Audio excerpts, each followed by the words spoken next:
We are making this lime citrus mini pen pouch, and I'm so happy to be doing this because this is a real cute little project and I love the colors here. So this is the first fabric that I've bought at Michael's since Michael's started selling fabric, so I am pretty excited about this, and I actually did love this color. So when I was looking for something for this pouch, this really jumped out at me. So I love, this is like a cotton that is mimicking a batik, so I actually do really love the style of this as well. So I just took the fabric and I traced out a 4" by 9" rectangle, and I did that on 2 pieces. So those are the main parts of the bag. And then you want to have 2 3.5" squares and then some 2" strips, and everything will be in the description, like precisely what you need. So with these 2 pieces that are rectangles, I basically drew them out and then cut the piece out larger. And that way when we quilt this, then we can trim it down to that exact rectangle size. So I just did that in pencil. You could also do that in chalk or, whatever else that you can use. Then, hopefully you can get the mark out of it. So in this case, now I've layered this onto batting and then backing, which actually would be the inside of the bag fabric. So for me, I have the same fabric. So the outside and the inside of the bag are going to be exactly the same, but you can definitely pick contrasting fabrics or different fabrics, whatever you want. So now I have 2 pieces. It's the front of the bag, the batting, and the inside of the bag. And then I've done that now twice. So I have basically the left side of the bag and the right side of the bag. So I'm using 100% cotton. Normally that's what we use when we quilt fabric, and then whatever batting is fine. So I'm going to go ahead and put these pieces in my machine and just quilt through the first set, and then I'm going to, do all my quilting lines, which for me, I'm doing vertical lines of quilting just for something different because I usually do like horizontal lines. And then once I have the first piece quilted, I'm going to trim that down to the exact rectangle. And then on the second sandwich, I'm going to do the same thing. And then we'll have, both sides of the bag.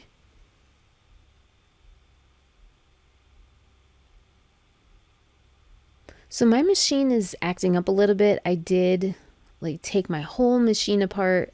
I cleaned everything, oiled everything. So it's working really well, except my thread cutter isn't working. So I have to get a new blade. So while I'm waiting for that, I can still sew, but it does kind of slow me down a little bit.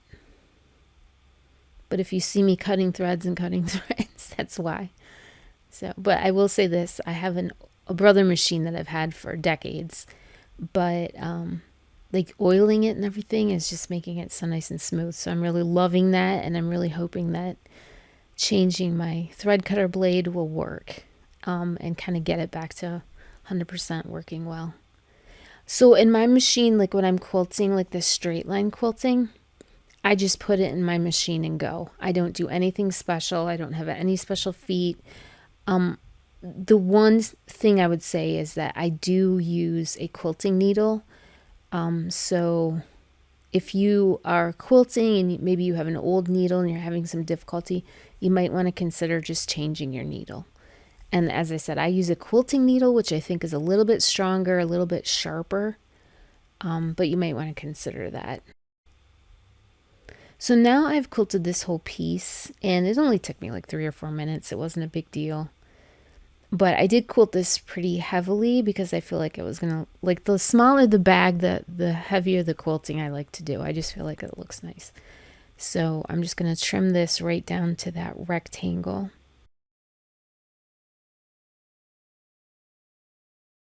And then I'm going to do the exact same thing with the other piece, so our other sandwich. And that way we'll have the left side of the bag and then the right side of the bag.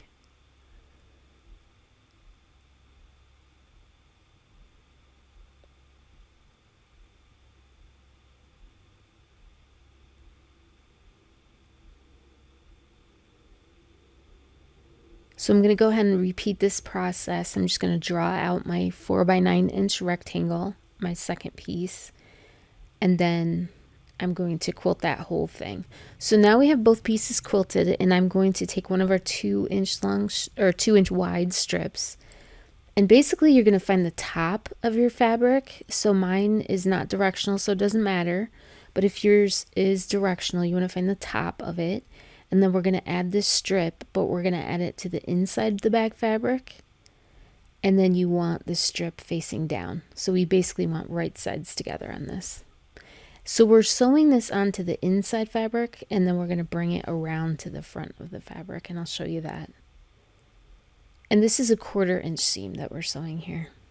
Everything we're going to do is a 1/4 inch seam unless I mention something different, but with this project it's all a 1/4 inch. So here we're just going to bring this around, and I did trim that to like the same size as this piece when we were done. So we're just going to fold this around, and then we're going to re-sew that folded edge so that it covers that first seam that we sewed. And this is called a binding strip, and this is how you actually bind a quilt if you were going to make a big quilt. But on these smaller projects like this, we use binding strips to just cover up like a raw edge. And it makes everything look nice and neat. And in this case, I'm using the same fabric, but you could be choosing like different fabrics for these strips, and then that will give you a really nice look.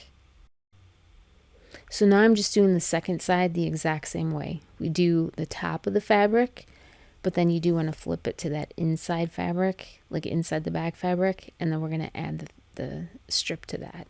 So now we have both of those done for the moment. And we're just adding that strip to the one side, if you're wondering. So now we're going to add these 3.5 inch squares onto the ends of our zipper. And what we're doing here is just extending that zipper with our like main bag fabric.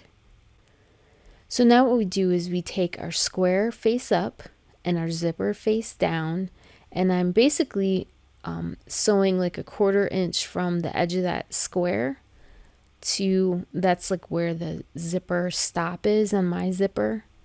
So you just want to put your square like a 1/4 inch away from where you want to sew. And I've just folded those edges in. Now I'm going to pull those back. And this gives me a nice finished piece of fabric on the end of this zipper. And then I am going to go press that. And then I've done that on both sides. So we've basically just extended our zipper with fabric. So now I'm just going to center that so that our zipper is centered on that quilted piece, and we are going to put the side with the binding strip on it next to that zipper. So for this project, it's, you should have, let's say, 1 inch of that green fabric on the ends of your zipper, 1 inch on each side. But if it's not exactly that, don't worry about that. That won't hurt anything if your dimensions are different than mine.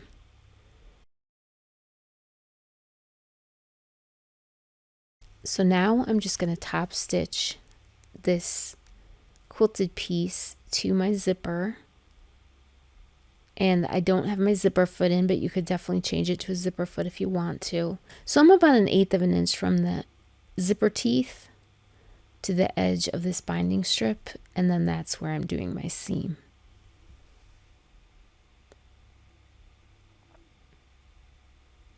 And you just want to sew all the way down your quilted piece. So this is what the first side is going to look like. And you can see it's just a nice finished look. And then we're going to do the same thing with our other piece. You want to, again, put that binding strip edge against the zipper. And we want the outside of the bag fabric showing. And then I'm also going to line up those top pieces there, so you just have a nice straight edge there, and that way everything will be aligned when we put the rest of the bag together. So again, I'm just pulling that zipper pull out of the way and putting it back whenever as I need to.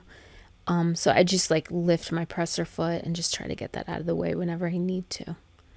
But here I'm just going to go ahead and sew a seam just like we did on the first side.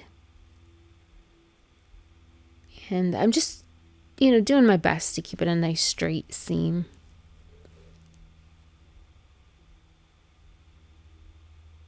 But you do want to keep this a little bit away from the teeth just so that in the future, like when you're opening and closing the bag, you don't want that binding strip getting stuck in your zipper. So we just want to pull that back from it, an eighth of an inch or whatever. So this is what the whole outside of the bag will look like. And at this point, we just want to open the zipper, and then you want to put like the inside of the bag fabric showing.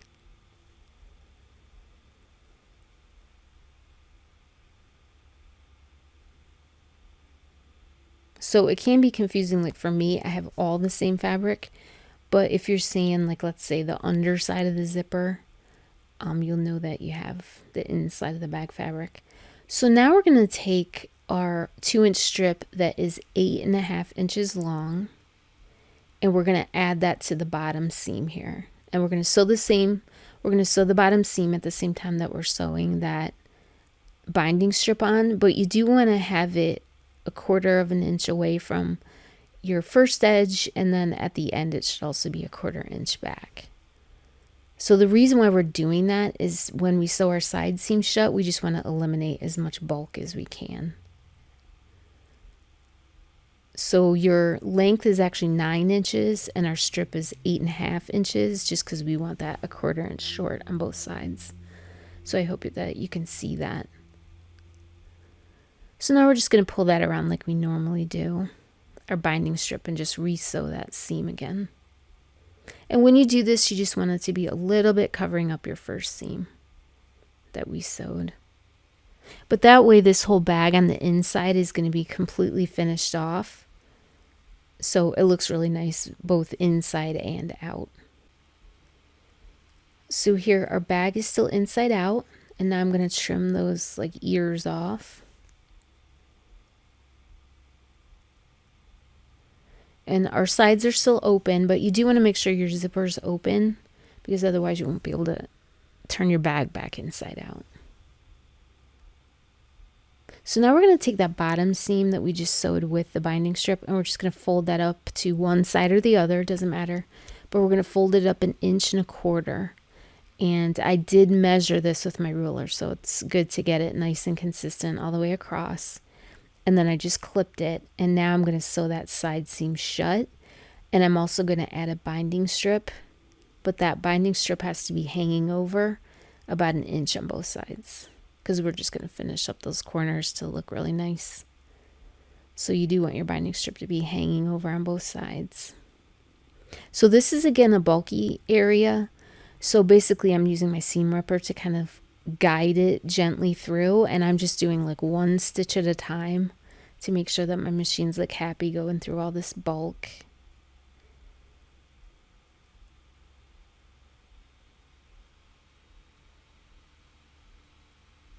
And then for me, I've got a huge strip here, so I'm just going to trim it, but I'm making sure that I've got like 1 inch hanging over on each side. So now I'm just going to fold those edges in. And this is why we had the fabric hanging over a little bit. And this just gives us a really nice, neat corner there. And then we just fold it in like normal. So the other areas where we've done binding strips, they're always going to be covered up by these. So that's why only the last ones do you need to do this kind of corner. The other ones just have like raw edges. So once you get that clipped up and it looks the way you want it, then we just take it to the machine. And again, it's a little bulky here, so I just basically do 1 stitch at a time. But once we put it in, and I put it under my foot, and I put my needle in first, and then I put my foot down. But here you need to take a couple stitches and then back tack. And then we'll go down that seam. And again, I'm just using my seam ripper to just kind of guide everything through the machine, so that if it feels like bulky at all, I can just go really slow. And I mean, for me, I do like 1 stitch at a time, kind of a thing. And then at the end, we also want to sew to the end, back tack a couple stitches, and then, re-sew to the end.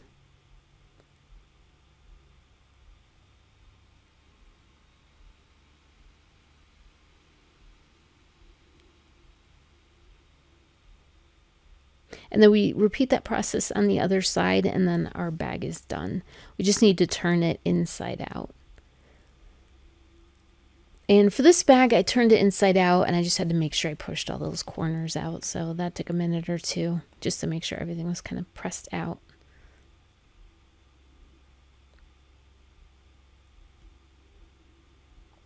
But as you can see, the bag looks really nice from the inside.